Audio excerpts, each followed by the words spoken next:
being a part of a Coen Brothers film, how's that experience for you? If I could do only their films for the rest of my life, I would be quite happy. If I could put in maybe a Wes Anderson film now and then. Mm-hmm. Absolutely. I've done a lot of his plays. And it's what you look for in this business. People who like actors and who write good stuff. I think your character's line, to me, really crystallized the whole film. I don't see money in that. It was a great line and really just was, you know, to me, what kind of it was all about, in a sense. Yeah, it's pretty devastating, isn't it? Especially after that delivery of that song. Boom. It also describes the nature of the beast, this thing we call being an artist, being shot down. I was thinking about the great artists, not just the singers and the actors, but Van Gogh, what he went through. Nobody wanted his stuff at all, except his brother. I mean, and they were wrong, right? Mm-hmm. You can't look at a cypress tree anymore without seeing him. Yeah, yeah. What was it like just sitting and listening to Oscar play that song? Well, I'm from that period, you know. That's when I was growing up.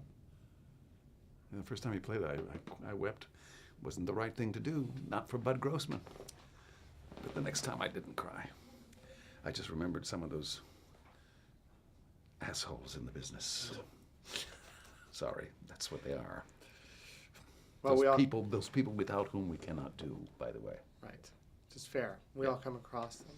But I'm sure as the human being, Murray Abraham sitting there listening to this young actor and such a talented singer, because you never hear an entire song played in a film like that in live.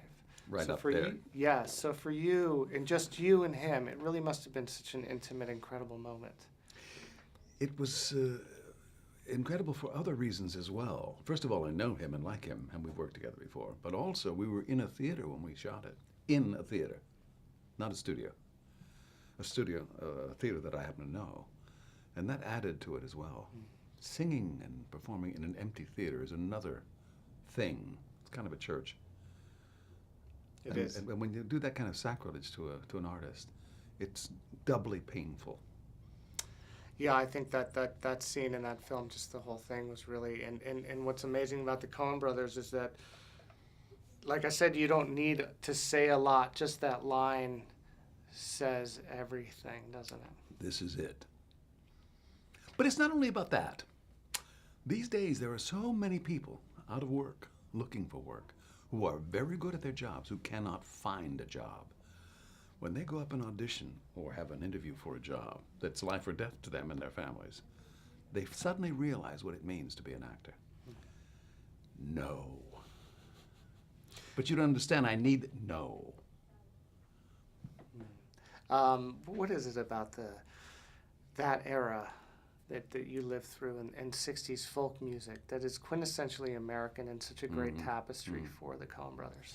The difference, I think, between now and then is that there was still hope then. These days, people seem to be giving up hope for the future. There was always the possibility, I think.